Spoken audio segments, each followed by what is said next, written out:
Howdy, my name's Jenna Butcher. And I'm Megan Gomez, and we'd like to start off our project by introducing some key terms. First off, we have ELLs, which stands for English Language Learners. These are students who do not speak English as a native language.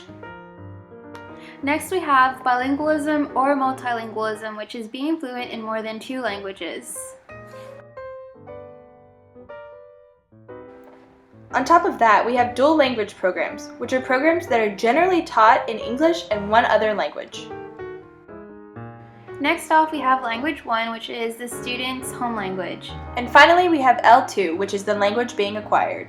Today, Megan and I will be discussing the benefits and challenges of bilingualism and home language in the classroom. Bilingualism in the classroom is actually frowned upon. A lot of teachers often feel afraid and discouraged about incorporating ELL's native language in the classroom because of 2 reasons. One being teachers think bilingualism interrupts the classroom environment.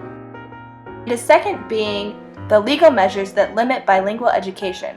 For example, Proposition 227 is an initiative that effectively ended most bilingual education in the state of California. Now it's time for some fast facts. In 2013, according to the National Center for Education Statistics, roughly 9% of all school-aged children enrolled in public schools in America were considered ELLs and participated in ESL programs. There are ELLs all over the nation, but the top 5 states with the highest percentages are California, New Mexico, Nevada, Texas, and Colorado.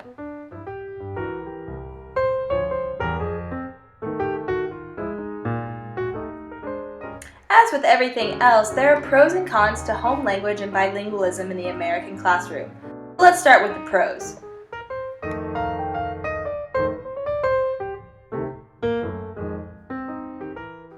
It's a common myth that bilingualism interferes with students' learning in the classroom, but it actually doesn't. It's proven that bilingual instruction doesn't interfere with academic achievement in either language.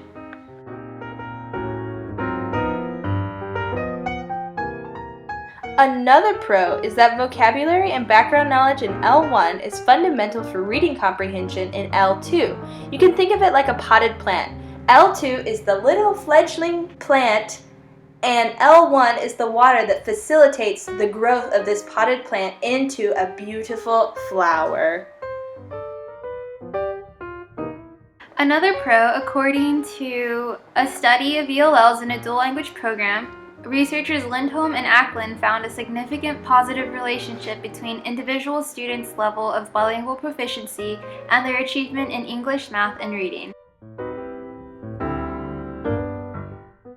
Finally, according to Rosetta Stone, people who speak a language other than English have an average annual household income $10,000 higher than only English speakers, i.e., bilinguals are more marketable. Now, let's talk about cons. Well, let's call them challenges. The first challenge is time. Time constraints are a big factor, and it is argued that most time should be spent teaching towards standardized testing and not ELLs. A second challenge, as we mentioned earlier, is that teachers are constrained by legal issues that challenge bilingual education. And finally, some teachers believe that English is the only language that should be spoken. Well, the United States is a melting pot of cultures and a melting pot of languages at that. And even though English is the most prominent language in the US, it's not the official language. All languages have value and should be represented in the classroom. So, how can we as educators create a classroom environment where home language and bilingualism is used as a resource? Without further ado, Here's some implementations for the classroom. So we have adequate training for teachers, Active teacher behaviors such as promoting involvement, provide encouragement, and incorporating aspects of home language and culture. Feel free to say hola when greeting your kids when they walk through the door. set high expectations regardless of a student's socioeconomic standing, And most importantly, build a learning community in which all children feel valued and included.